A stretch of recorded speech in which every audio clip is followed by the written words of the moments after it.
내가 예루살렘에 이르러 머무른 지 사흘 만에 내 하나님께서 예루살렘을 위해 무엇을 할 것인지 내 마음에 주신 것을 내가 아무에게도 말하지 아니하고 밤에 일어나 몇몇 사람과 함께 나갈새. 내가 탄 짐승 외에는 다른 짐승이 없더라. 그 밤에 골짜기 문으로 나가서 용정으로 분문에 이르는 동안에 보니 예루살렘 성벽이 다 무너졌고 성문은 불탔더라. 앞으로 나아가 샘문과 왕의 못에 이르러서는 탄 짐승이 지나갈 곳이 없는지라. 그 밤에 시내를 따라 올라가서 성벽을 살펴본 후에 돌아서 골짜기 문으로 들어와 돌아왔으나 방백들은 내가 어디 갔었으며 무엇을 하였는지 알지 못하였고 나도 그 일을 유다 사람들에게나 제사장들에게나 귀족들에게나 방백들에게나 그 외에 일하는 자들에게 알리지 아니하다가 후에 그들에게 이르기를 우리가 당한 공경은 너희도 보고 있는 바라. 예루살렘이 황폐하고 성문이 불탔으니 자 예루살렘 성을 건축하여 다시 수치를 당하지 말자 하고 또 그들에게 하나님의 선한 손이 나를 도우신 일과 왕이 내게 이른 말씀을 전하였더니 그들의 말이 일어나 건축하자 하고 모두 힘을 내어 이 선한 일을 하려 하매 호론 사람 산발락과 종이었던 암몬 사람 도비아와 아라비아 사람 게셈이 이 말을 듣고 우리를 업신여기고 우리를 비웃어 이르되 너희가 하는 일이 무엇이냐 너희가 왕을 배반하고자 하느냐 하기로 내가 그들에게 대답하여 이르되 하늘의 하나님이 우리를 형통하게 하시리니 그의 종들인 우리가 일어나 건축하려니와 오직 너희에게는 예루살렘에서 아무 기업도 없고 권리도 없고 기억되는 바도 없다 하였느니라. 지난주에는 저희가 느헤미야 1장과 2장 10절까지를 중심으로 해서 기도가 일한다. 즉 우리가 어떤 일을 하기 전에 먼저 하나님 앞에 기도를 해야 되고 또 실제로 사람의 마음을 움직이는 것은 기도를 통해서 되어지는 일이다. 함께 말씀을 나눴습니다. 그래서 지난주에 우리가 함께 나눴던 내용들을 다시 한번 상기해 보면 느헤미야가 기도할 때 왕의 마음이 바뀌었고 사람의 마음이 바뀌었습니다. 우리도 사람을 만나고 사람을 대하기 전에 먼저 기도로 나아갈 때 하나님께서 그들의 마음을 만져주실 것입니다. 그리고 또 우리가 그렇게 주님 앞에 기도했으면 그 기도를 믿고 우리가 믿음으로 그 기도를 통해서 하나님이 일하실 것을 기다려야 됩니다. 느헤미야가 성전을 위해서 예루살렘을 위해서 간절히 기도하고 4개월이 지난 후에 그 기도의 응답이 왔던 것처럼 때때로 하나님께서는 그 기도가 있고 무르익고 숙성되기를 기다리시고 때를 만드시는 하나님을 우리가 기억합니다.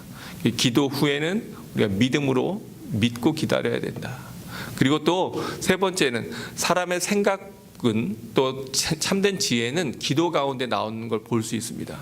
저도 목회를 하거나 또 어떤 일들을 계획할 때 새벽에 일어나서 주님 앞에 무릎 꿇고 기도할 때 하나님의 어떤 아이디어나 새로운 생각들 이런 것들을 주실 때가 많은데 저만 아니라 사업하거나 새로운 일들을 하는 많은 분들이 그러한 고백을 합니다.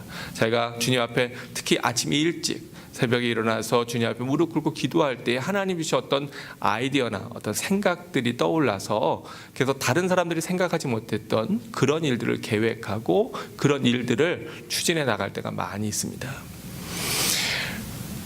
느헤미야에게 하나님께서 은혜를 주셔서 그래서 왕의 마음을 변화시키시고 그래서 많은 후원을 가지고 이제 예루살렘으로 오게 됩니다. 수상궁에서 예루살렘까지는 1000km 이상이 떨어져 있는 먼 거리입니다. 그리고 그 거리는 지금처럼 쉽게 올 수 있는 것이 아니기 때문에 또 여러 가지 많은 재료들을 함께 가지고 와야 됐기 때문에 몇 개월이 걸려서 오는 그러한 긴 여정이었습니다. 이렇게 느헤미야가 새로운 땅에 왔으면 그러면 우리 생각에는 어때야 돼요? 하나님이 비전을 주셔서 하나님의 인도하신 가운데 새로운 땅에 왔으면 모든 것이 술술술술 잘 풀려야 되잖아요. 그런데 느헤미야가 예루살렘에 왔을 때 예루살렘의 형편과 상황은 그렇지 못했습니다. 오늘 말씀은 특히 우리 젊은 사람들, 우리 학생들, 또 젊은 층들, 새로운 일들을 시작하려고 하는 사람들이 좀 주의 깊게 들으면 좋겠는데요. 느헤미야가 그러한 상황들을 어떻게 풀어나갔는가, 그의 리더십을 통해서 또 하나님이 주신 지혜를 통해서 이끌어 나가는 것을 통해 우리가 또한 앞으로의 미래의 개척들, 또 미래의 삶들을 어떻게 열어나갈까를 함께 은혜를 나누기를 바랍니다. 그래서 오늘의 제목을 새날을 준비하는 사람들 이렇게 정했는데, 어떤 분들은 아니 뭐 목사님 제가 뭐 이제 나이가 들어서 뭐 새로운 것이 있겠습니까? 라고 하지만 그렇지 않아요. 우리는 늘 우리가 주님 앞에 나아갈 때까지 하루하루의 새날들이 우리에게 다가오는데요. 그 매일매일의 삶 속에서도 오늘 이 내용들을 우리가 적용할 수 있을 것입니다. 오늘 본문에 오면 느헤미야는 예루살렘에 와서 처음에 아무것도 하지 않고 사흘 동안을 지냅니다. 그래서 우리가 생각하기에는 여독이 너무 많아서 힘들어서 그래서 그 기간에 쉬었나 보다 이렇게 생각할 수도 있지만, 저는 그거보다는 어떤 일을 추진하고 어떤 일을 행하기 전에 먼저 느헤미야가 기도하지 않았을까 그렇게 생각해 봅니다. 우리가 잘 아는 대로 느헤미야 1장에서 예루살렘의 성에 그러한 회파되고 안타까운 이야기를 들었을 때 느헤미야가 제일 먼저 한 게 뭐예요? 금식하면서 주님께 부르짖어 기도했던 것이에요. 또 왕이 느헤미야에게 내가 너에게 무엇을 해주랴 그렇게 이야기할 때에도 바로 그 짧은 순간에도 느헤미야는 뭐를 잊지 않았어요? 기도하는 걸 잊지 않았어요. 그래서 성경에 보면 그 짧은 시간에도 목도하고 주님 앞에 간단하겠지만 기도하고 그리고 자기의 필요를 구했던 것을 우리가 볼 수 있습니다. 이 기간에도 느헤미야는 하나님 앞에 기도했을 것이다. 저는 그렇게 생각합니다. 바로 그렇게 느헤미야가 하나님 앞에 기도할 때 2장 12절에 보니까 이렇게 되어 있어요. 내 하나님께서 예루살렘을 위해 무엇을 할 것인지 내 마음에 어떠한 생각과 아이디어들을 주셨다. 이렇게 하나님께서 느헤미야에게 네가 이제 예루살렘에 가서 이러한 일들을 해라, 이렇게 일들을 풀어나가라 라고 하는 말씀을 무엇을 통해서 느헤미야에게 주셨을까요? 느헤미야가 하나님과 과연 어떤 작업을 통해서 교통했을까요? 기도했을 겁니다. 하나님 앞에 우리가 먼저 기도하고 그리고 하나님 앞에 확실한 확인을 받고 응답을 받고 일을 추진해야 돼요. 그러지 않으면 우리가 우리의 욕심을 끌려서 하거나 또는 충분히 준비되지 않았는데 어떤 일들을 하다가 실패를 하거나 낭패를 겪을 때가 많이 있습니다. 사실 느헤미야는 요란을 떨 수도 있었어요. 이게 얼마나 사람들한테도 주목받는 일입니까? 어떻게 얘기하면 금이 환양이거든요. 예전에 그의 선조가 다 사로잡혀서 바벨론의 포로로 끌려갔고 이제 나라가 바뀌어서 페르시아가 되었는데, 그 페르시아에서 지금으로 얘기하면 왕의 비서실장과 같은 그런 높은 지위에 올랐고요. 그래서 이제 큰 꿈을 안고 여러 호위병들과 또 목재나 이런 것들을 대동해서 예루살렘에 왔어요. 이게 예루살렘의 큰 소동이었을 거고요. 모든 사람의 관심이 그곳에 주목되었을 겁니다. 그런데 느헤미야는 소란을 떨지 않아요. 그리고 오히려 조용합니다. 이게 가벼운 사람들은 그런 일들을 할 때 어떻게 할까요? 막 요즘으로 얘기하면 신문 기자들을 부르고 뉴스 매체를 불러서 내가 이렇게 왔다고, 이러한 일들을 할 거라고, 그리고 막 공포하고 떠들고 다니지 않겠어요? 왜요? 자기를 드러내고 자기를 나타내고자 하는 마음이 우리에게 다 있어요. 그런데 느헤미야는 전혀 그렇게 하지 않습니다. 오히려 사람들이 좀 뭐 하는 거지? 이렇게 궁금할 정도로요, 조용히 은밀히 움직입니다. 왜냐하면 이 세상은 영적인 싸움입니다.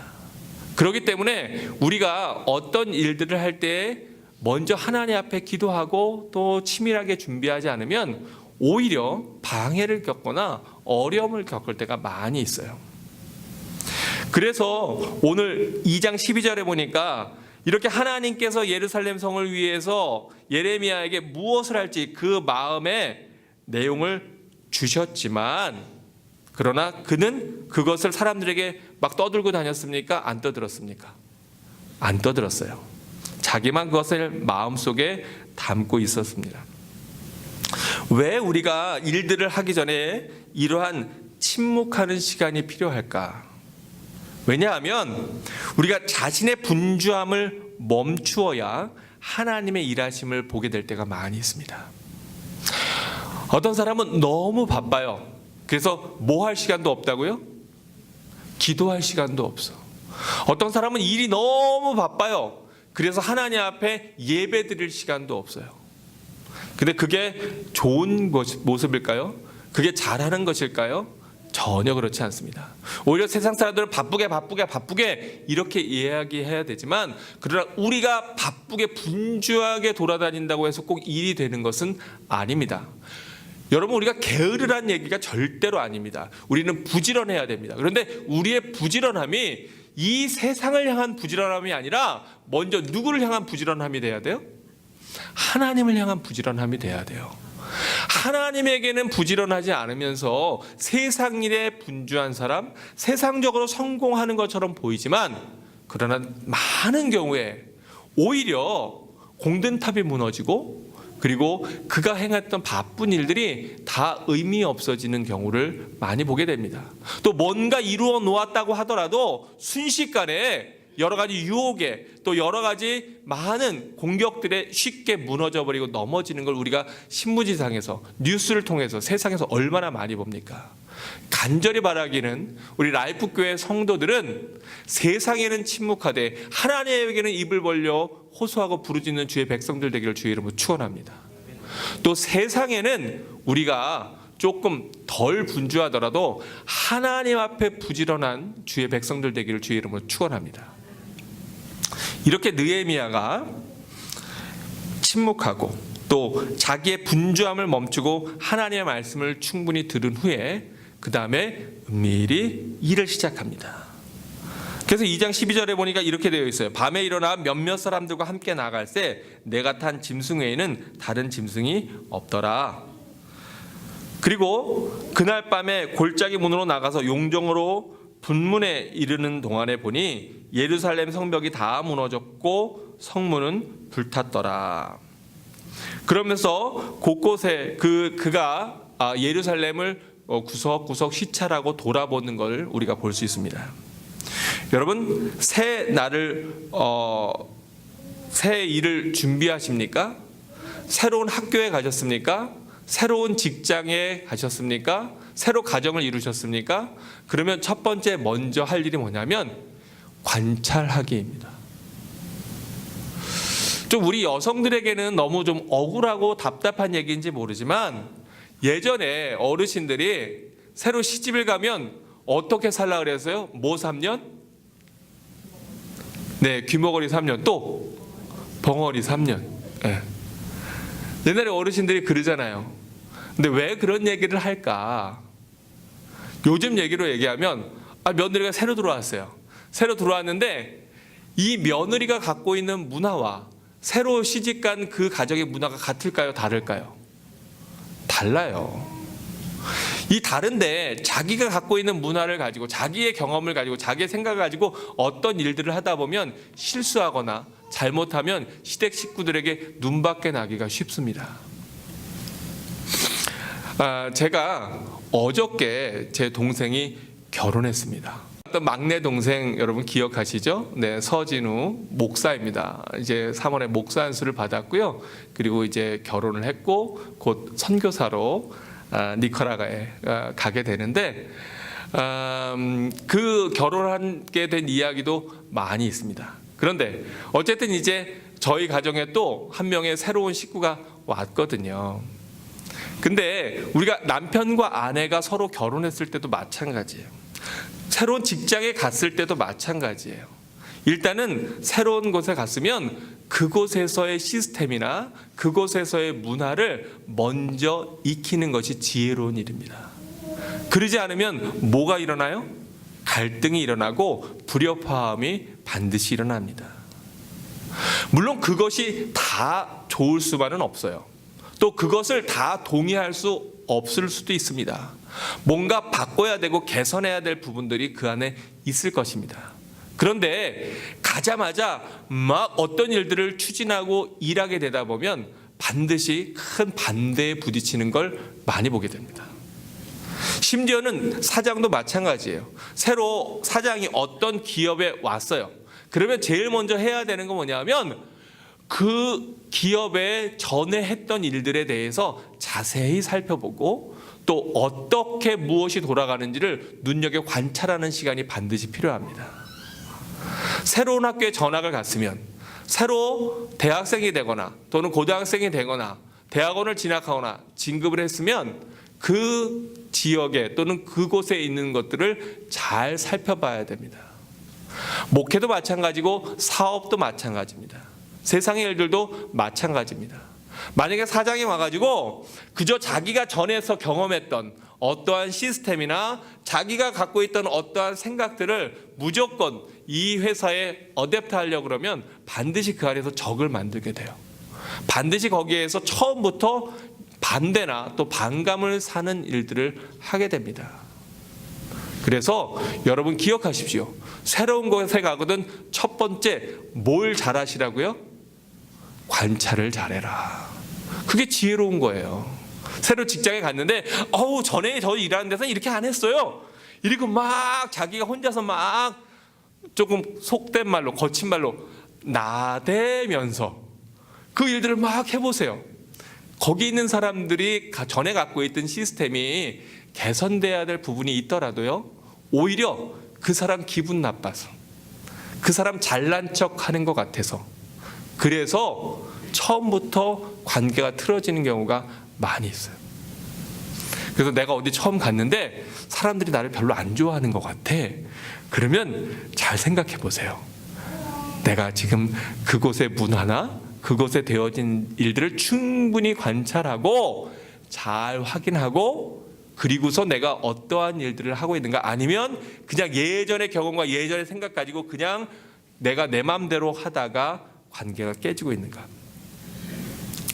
이민 오신 분들도 마찬가지예요. 어떤 분들은 이민 와서는 어떻습니까, 여러분? 처음에 어떻게 해야 돼요? 여기의 문화를 잘 배우고 익혀야 돼요. 근데 그러지 않고요, 무조건 와가지고 그냥 크게 펑펑 투자하시는 분들이 있어요. 대부분 그거 성공할까요? 그러지 못할 때가 훨씬 더 많더라고요. 차라리 오히려 아주 밑바닥으로 들어가서 접시 닦는 것부터 배우는 게 훨씬 나아요. 어떤 사람은 자기가 카페에 한 번도 서빙으로라도 일해본 적이 없는데 무조건 돈 투자해가지고 카페를 크게 차리고 음식점을 크게 차리고 사람들을 고용해서 막 여기 법도 제도도 시스템도 모르면서 막 일하는 경우들 여러분 가끔 주변에서 보시죠. 그거 굉장히 힘듭니다. 그러다 보면 분명히 일하는 사람 가운데 또는 중요한 키퍼슨이 갈등을 일으켜서 나 이제 더 이상 못하겠다 그리고 나가버리거나 뭐 이래서 여러 가지 어려움들을 겪거나 또는 그 지역에 대한 시장 조사를 충분히 하지 않아서 낭패 겪을 때가 많이 있잖아요. 네, 그래서 이 느헤미야는 총독으로 황제의 칙령을 가지고 거기에 갔지만 그러나 자기가 어떤 일을 할 것인지 이런 걸 이야기하기 전에 먼저 그곳의 상황을 잘 살펴봅니다. 여러분, 우리가 그러한 지혜가 있을 때에 모든 일들이 합력하여 선을 이루게 될 것입니다. 느헤미야는 비전이 있었고 또 그 비전을 갖고 있었지만 먼저 지역을 잘 살펴봅니다. 그리고 나서 그가 다 돌아다니는데 여러분, 이 밤에 이렇게 살피는 것이 요즘처럼 뭐 가로등이 있었을까요? 그러지 않았을까요? 도로는 잘 정비되어 있었을까요? 그러지 않았어요. 오늘 본문에도 보니까 2장 14절에 보니까 뭐라고 되어 있어요? 앞으로 나아가 샘문과 왕의 못에 이르러서는 탄 짐승이 지나갈 곳이 없는지라. 네, 말을 타고 갔었는데 또는 어떤 짐승을 타고 갔었는데 그걸 더 이상 타고 갈 수 없을 정도로 길이 상태가 좋았다는 거예요, 나빴다는 거예요? 나빴다는 거예요. 좋지 않았다는 거예요. 그냥 쉽게 한번 휘 둘러보고 시찰할 수 있는 그런 상황이 아니었어요.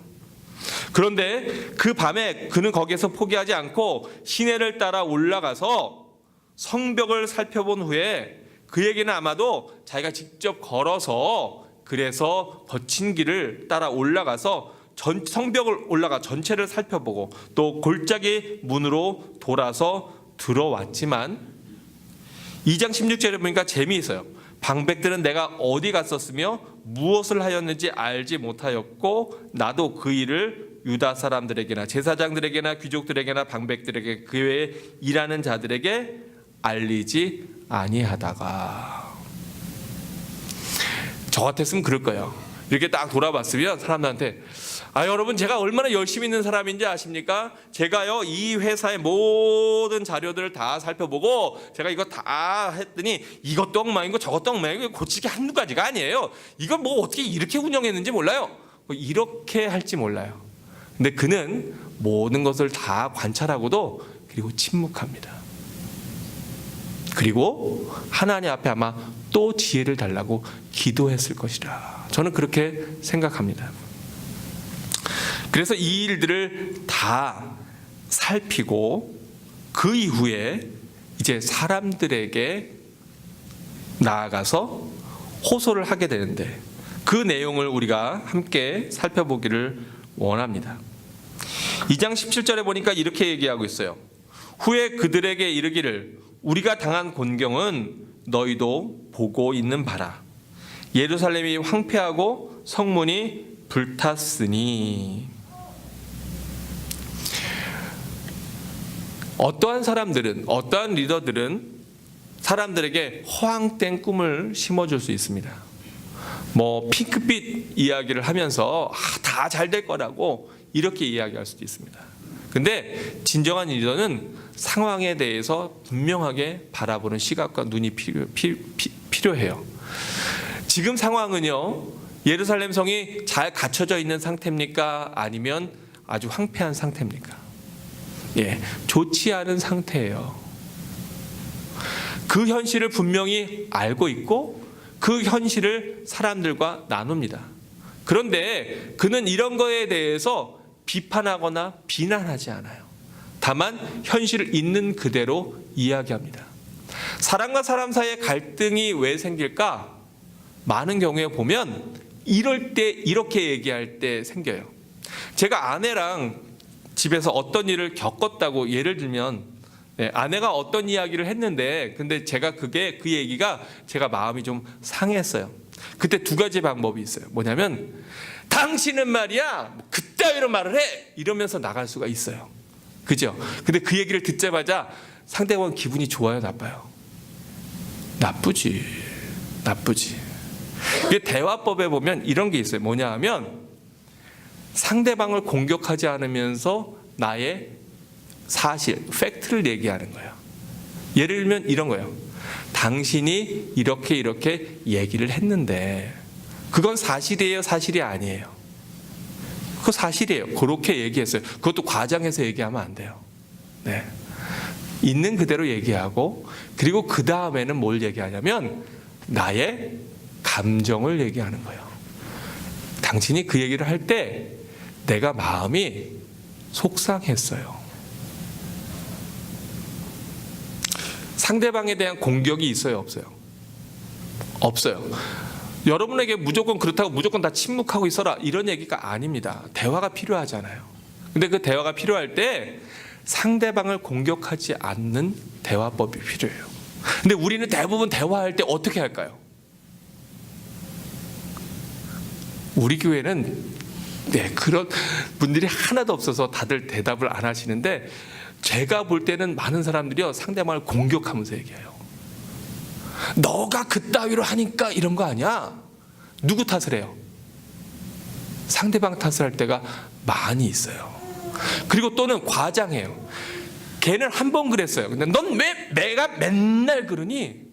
걔가 맨날은 아니거든. 일단 아니 난 맨날은 아니고 일주일에 한 번만 했는데 그 맨날은 일주일에 몇 번 해야 맨날이에요?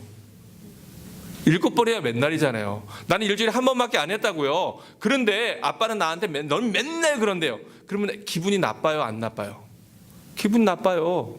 억울하지. 왜요? 나는 일주일에 한 번만 했거든. 잘못은 했어요, 안 했어요, 애가? 했어요. 하기는 했지만 아빠는 지금 과장되게 얘기하잖아요. 우리가 그럴 때가 얼마나 많이 있냐고요. 그래서 상대방을 공격하거나 또는 상대방을 비난하거나 신난하게 되면 처음부터 대화의 문이 닫혀버립니다. 그럴 때가 참 많이 있어요. 교회 안에서도 그럴 때가 많이 있어요. 그러니까 저도 우리 교회 성도들은 한 사람도 제 마음을 상하게 하거나 힘들게 하는 분이 없어서 제가 예화를 들 게 별로 없어요. 네. 그런데 그 절에 보면 어떤 분들이 목회에 있어서 좀 곤란한 상황, 어려운 상황을 만드실 때가 있어요. 그때 그 사람과 원수 지는 일은 이런 겁니다. 장로님이 또는 권사님이 집사님이 그러시니까 이게 될 일도 안 됐잖아요. 이러면 그 사람하고 원수 지는 거예요. 그런데 원수는 지지 않되 그 문제를 해결하는 방법은 뭐냐 하면 그러한 일들에 있어서 장로님 지난번에 이렇게 얘기하셨는데요. 제가 그 얘기 들으면서 좀 마음이 서운했어요. 그럼 상대방이 드는 감정은 어떤 걸까요? 분노나 화나는 걸까요? 아니면 좀 미안한 감정이 들까요? 왜요? 목사님 그런 거 갖고 서운하고 그래요? 이럴 수도 있지만 섭섭한 건 누구 감정이에요? 내 감정이거든요. 그 감정에 대해서 나는 얘기할 수 있잖아요. 그때 우리가 대등하지만 서로 교류할 수 있는 그러한 이야기를 하게 됩니다. 느헤미야도 사람들을 불러놓고 당신들은 지금까지 뭐 했습니까? 이렇게 많은 사람들이 또 백성들이 고통당하고 어려움을 겪는데 그런데 여기에 있는 지도자로서 아까 얘기한 것처럼 제사장이나 귀족들이나 방백들로서 자기 역할을 감당해야 되는 거 아닙니까? 이렇게 얘기했으면 그 사람들 다 뭐가 됐을까요? 적이 됐을 거예요. 아니 말이야. 느헤미야 앞에서 감히 얘기는 못했을지 몰라도 이미 뭐가 틀어졌어요? 마음이 틀어졌어요. 그래서 협조를 안 하는 거예요. 그래서 오히려 일이 안 되도록 만드는 거예요. 그래서 일이 안 될 때가 굉장히 많이 있어요. 우리가 정말로 진정으로 얻어야 되는 것은 하나님이지만 우리가 세상에 살아가면서 얻어야 되는 것은요, 일보다 사람입니다. 우리가 자칫 어떤 일들을 해나가다가 사람을 잃을 때가 있어요, 없어요? 있어요. 이 일을 반드시 해내야 돼. 그래서 막 몰아붙이다 보니까 오히려 주변에 있는 사람들에게 상처를 주고 아픔을 줘서 사람들을 잃어버릴 때가 많이 있어요. 저는 하나님 앞에 기도하는 게 있어요. 하나님, 우리 전도사님이 저를 정말 잘 도와주시고 우리 사모님 정말 우리 김은희 사모님 정말 하나님이 은혜를 많이 주셨는데 이렇게 귀한 사람들하고 오래 함께 협력해서 일할 수 있도록 하나님 은혜를 주십시오. 근데 그거를 오래 가려면 사실은 우리 전도사님이 잘하는 것보다도 누가 더 잘해야 돼요? 제가 더 잘해야 돼요. 속된 말로 제가 잘해야 그 사람이 옆에 붙어 있는 거예요. 그러지 않으면 누가 붙어 있겠어요? 근데 우리가 사실은 가정에서도 직장에서도 학교에서도 외톨이가 되는 많은 이유가 뭘까? 먼저 우리는요, 우리의 입술을 살펴봐야 돼요. 또 우리의 표정과 태도를 살펴봐야 돼요. 여러분 혹시 그런 얘기 들어보셨습니까? Attitude is everything. 그게 무슨 말이에요? 뭐가? attitude가 뭐예요? 그 사람의 태도. 그 태도가 모든 것을 다 결정한다. 어떤 사람은 겸손하고 낮아진 모습으로 사람들과 화합하며 함께하는 사람도 있고 어떤 사람은 교만하고 완악해서 사람들 잃어버리는 경우가 있어요. 저는 잘 모릅니다만 사람들이 얘기하기는 또는 방송에서 얘기하기로는 어떤 사람은 자기 욕심만 챙기다가 자기의 주변 사람들이나 또 자기를 도와주던 사람들을 다 잃어버려서 그래서 어려움을 겪고 있다고 그렇게 얘기하는 리더도 우리나라에 지금 있다고 하더라고요. 네, 들을 게 있는 자는 들으시겠지. 사람을 잃으면 안 됩니다. 목회도 마찬가지고 일도 마찬가지고 모든 것에서 마찬가지예요. 우리가 실수할 수 있어요. 그런데 실수했으면 그 실수에 대해서 정직하게 고백하고 사과하는 게 옳아요. 비록 그 상대가 자녀일지라도. 여러분, 자녀에게 진심으로 내가 했던 어떤 모습에 대해서 사과한 적이 있으신 분 한번 손 들어봐 주세요. 내가 내 자녀에게 이거부터 먼저, 나는 지금까지 살면서 내가 내 자녀에게 잘못한 일이 있다라고 생각하시는 분 한번 손 들어보세요. 잘못한 일이 있다. 다 있으시구나. 네. 우리 아름이는 자녀가 없어서 손을 못 드네요. 네. 그러면 그 잘못에 대해서 내가 정말로 진심으로 내가 내 자녀에게 그냥 미안해, 알았어, 이런 거 말고요. 그거 갖고는 안 돼요.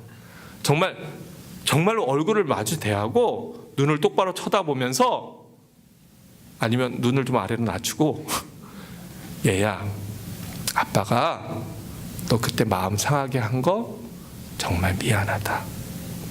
내가 잘못했다. 이렇게 고백한 적 있으신 분 한번 손 들어보세요. 할렐루야, 할렐루야, 할렐루야. 꼭 하십시오. 꼭 하십시오. 아내에게 그런 고백을 해보신 분, 아내에게 그런 고백을 해보신 분, 네. 남편에게 그런 고백을 해보신 분, 남편에게, 네. 우리 아내도 손 들었네요. 할렐루야. 네. 여러분, 꼭 하십시오. 그거 안 하시고 떠나시면 후회합니다. 어떤 분들은 그걸 뭐 다 그렇게 말해야 알아? 그게 벌써 언제 일인데, 벌써 십수년도 더 된 일을 가지고 지금까지도 그걸 기억하고 있어? 근데 대부분 이렇게 얘기하는 분들 속에 마음에 미안함이 있을까요, 없을까요? 있어요. 근데 이상하게 한국 남자들은요, 참 이상해. 그거 정말 미안했다고 하면, 그리고 서로 같이 손 붙잡고 한번 울면 정말 눈 녹듯이 사라질 일을 10년, 20년, 30년, 40년 끌어안고 끙끙끙끙거리고 그걸 꼭 말로 해야 알아? 이러고 오히려 면박을 주고 외면할 때 얼마나 많아요. 근데 여러분, 그래갖고 관계가 안 풀립니다. 오늘 말씀이 여러분 가정에게, 여러분 삶에, 여러분에게 하나님이 주시는 음성으로 듣거든 꼭 실천하십시오. 자신 없거든 기도하십시오. 하나님, 저에게 용기를 주십시오. 여러분, 중요한 얘기입니다. 중요한 일입니다. 그거 하지 않으면 관계가 회복이 안 돼요. 느헤미야는 거기에 있는 사람들에게 그동안의 잘못에 대해서 지적하지 않습니다. 왜요? 그건 얘기해도 소용없어. 그렇다고 해서 사람이 바뀌나요? 안 바뀌어요. 그런데 오히려 정확하게 지금의 어려운 현실을 직시하고, 그리고 공동체성에 대해서 이야기하며 새로운 나아갈 길의 비전과 소망을 제시하는 걸 우리가 오늘 여기에서 볼 수 있어요. 그게 리더의 역할입니다. 여러분이 저를 위해서 기도해 주셔야 되는 것도 바로 그런 부분이에요. 하나님, 우리 목사님에게 하나님 영령을 더하여 주시고 미래를 바라보는 눈을 허락해 주셔서 이 공동체를 하나님 기뻐하시는 모습으로 이끌어 나갈 수 있도록 그런 리더십을 허락해 주옵소서. 그렇게 기도하시는 분 다 기도하시죠? 네, 그렇게 기도하시는 분은 오른쪽 발가락을 살짝 들어보세요. 다 들으셨네. 할렐루야. 여러분, 절 위해서 기도해 주셔야 돼요. 절 위해서 기도해 주셔야 돼요. 말씀을 이어갑니다. 느헤미야가 그렇게 이야기하면서 이렇게 얘기합니다. 자, 예루살렘 성을 건축하여 다시 수치를 당하지 말자 하고, 2장 18절의 앞부분이 굉장히 중요해요. 같이 읽어볼까요? 시작. 또 그들에게 하나님의 선한 손이 나를 도우신 일과, 다시 한번 2장 18절 읽어봅니다. 앞에 부분 시작. 또 그들에게 하나님의 선한 손이 나를 도우신 일과. 느헤미야는 이 모든 과정 가운데 누구의 도움의 손길이 가장 절실함을 깨닫고 인식하고 있어요? 하나님의 도움의 손길. 지금까지 여기까지 되어진 일이 내가 잘나서 되었다라고 자기 자랑하지 않습니다. 자기를 드러내지 않아요. 그 느헤미야 이야기 가운데 어디에도 자기를 드러내는 부분이 없어요. 자랑할 만 하잖아요. 노예로 끌려갔는데, 그런데 거기에서 엄청나게 성공한 거 아니에요. 그 나라 최고의 위치에 오른 건데, 그리고 그 좋은 자리도 마다하고 나라와 민족을 위해서 온갖 희생을 다 하고자 어려운 길을 몇 개월을 거쳐서 어려운 과업을 가지고 거기에다가 또 많은 것들을, 많은 지원까지 받아서 왔으면 금이환영한 건데, 내가 이렇게 잘해서 내가 왕한테 이렇게 말을 잘했기 때문에 이렇게 됐다라고 얘기하지 않고 이 모든 일들의 영광을 누구에게 돌려요? 하나님께. 그리고 또 뭐라고 얘기합니까? 왕이 내게 이런 말씀을 전하였더니. 그래서 그는 자기 위에 있는 리더십들에 대해서 순복하고 또 그 권위를 인정해주고 또 그 공을 돌릴 줄 알았어요. 우리가 어떤 일들을 해나갈 때 있어서 하나님의 영광을 가로채면 그 사람의 성공은 거기까지입니다. 왜요? 그 사람이 성공하고 성공할수록 오히려 하나님의 대적자가 되고 하나님을 증거하고 나타내는 게 아니라 자기를 증거하고 자기를 나타내기 때문에. 그래서 우리가 오히려 일이 잘 될수록 참 조심해야 돼요. 왜냐하면 우리 마음속에는 안 그런 것 같으면서도 은근히 우리 마음속에 누가 잘해서, 내가 잘해서 그래도 이 가게가 잘 되는 거지. 내가 똑똑하고 잘해서 그래도 이 비즈니스가 잘 되는 거지. 내가 그래도 잘해서 목회를 잘하는, 이런 착각에 빠지기 굉장히 쉬워요. 그런데 우리는 먼저 모든 영광을 누구에게? 하나님께 돌려야 돼요. 그래서 여러분 저를 위해서 기도해 주셔야 돼요. 하나님, 우리 목사님 더욱더 겸손해지셔서 모든 영광을 하나님께 돌리는 그러한 목자가 되게 해 주십시오. 저희 아버지가 힘든 직장에서 정년퇴직을 하셨습니다. 근데 아시지만 저희 아버지가 이제 나이 드셨을 때 그때 한국에 명태바람이 불어가지고요, 많은 분들이 일찍 나가게 되었어요. 근데 저희 아버지는 많은 어려움들이 있었거든요. 네, 심지어는 그 회사에 어떤 부정이 있어가지고 공기업인데, 그래서 많은 사람들이 이렇게 검찰에 불려가서 조사받은 적도 있어요. 저희 아버지도 물론 조사를 받았고요. 물론 잘못하신 게 없고 혐의가 없으니까 풀려났지만, 풀려난 게 아니라 그냥 아무 혐의가 없으니까 그렇게 됐지만, 그 일 때문에 많은 분들이 또 구속되기도 하고 감옥에 갔었습니다.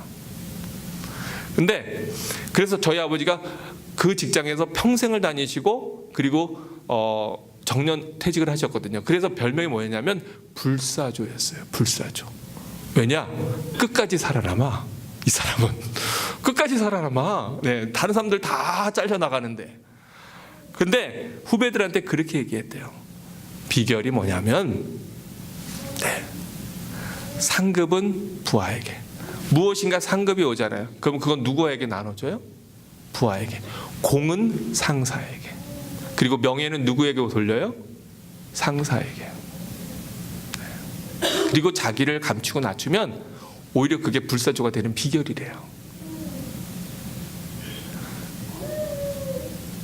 우리가 많은 곳에서 그걸 잃어버려서 우리가 오히려 어려움 겪을 때가 많이 있습니다. 그렇기 때문에 공은 하나님께, 영광은 하나님께. 그리고 상사에게, 그리고 어떠한 이익이 생기면 그것은 상은 아랫사람에게 함께 나누는 것, 그것이 우리가 사랑받으며 함께 생활하는 비결입니다. 그는 이렇게 하나님의 선한 손이 나를 도우신 일과 또 왕이 내게 이른 말씀을 전하였어요. 이게 다른 말로 얘기하면, 우리식으로 기독교식으로 얘기하면 지금 뭐 한 걸까요? 하나님이 나를 통해서 이렇게 일하시고 왕이 그래서 왕의 마음을 만져서 이렇게 은혜를 베풀었다. 그게 뭐 하는 거예요? 간자로 시작하고 증자로 끝나잖아요. 네, 간증한 거예요, 사람들 앞에. 이렇게 상대방을 비난하지 않고 하나님의 함께 하심과 왕의 지원을 받음과 겸손함으로 나아갔더니 하나님이 사람들의 마음을 만지셨을까요? 안 만지셨을까요? 만지셨어요. 그래서 어떻게 합니까? 다 같이 읽어볼까요? 그렇게 하였더니, 우리 18절 후반절에 같이 읽어봅니다. 시작. 그들의 말이 일어나 건축하자 하고 모두 힘을 내어 이 선한 일을 하려 하매. 그랬더니 그곳에 있는 제사장들과 귀족과 방백들이 그 이야기에 감동을 받았어요. 아, 이렇게 하나님이 함께 하시는구나. 그래, 이번에는 한번, 우리가 지금까지 하지 못했지만 한번 이번에는 한번 해보자. 그리고 의기투합해서 확 일어나는 거예요.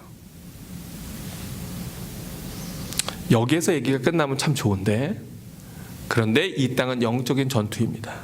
우리 19절을 눈여겨봐야 돼요. 그런데 호른 사람 산발락과 종이었던 암몬 사람 도비아와 아라비아 사람 게셈이 이 말을 듣고 우리를 업신여기고 우리를 비웃어 이르되, 너희가 하는 일이 무엇이냐? 너희가 왕을 배반하는고자 하느냐 하기로. 지난주에 제가 말씀을 드렸죠. 이게 무슨 얘기냐면, 전에도 이스라엘 백성들이 성벽을 재건하고 회복하려고 했었어요. 그런데 그때마다 이 사람들이 지금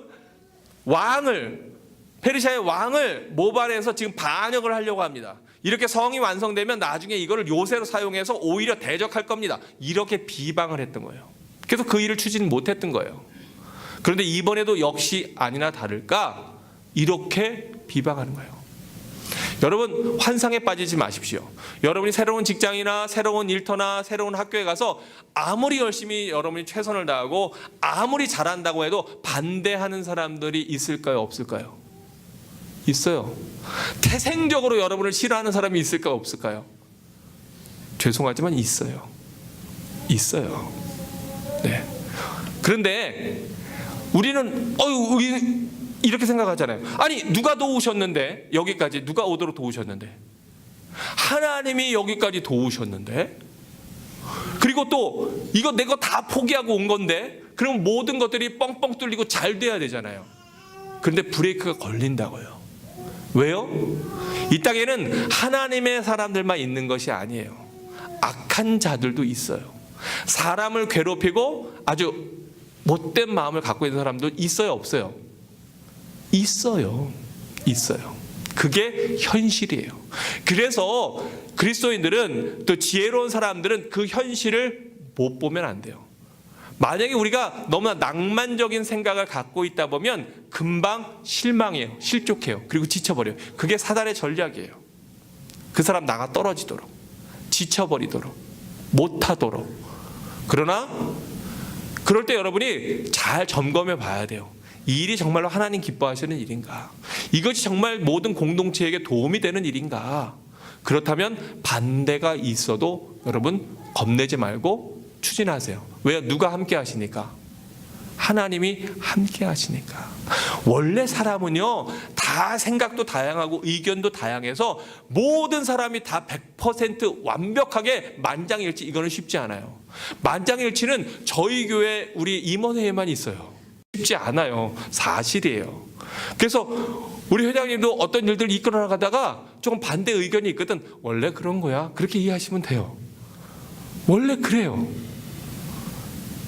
그러나 거기에서 느헤미야가 고백하는 중요한 얘기가 있습니다. 그렇게 유언비어를 퍼뜨리지만, 그러나 그것이 진실이 아니면 결국은 밝혀져요.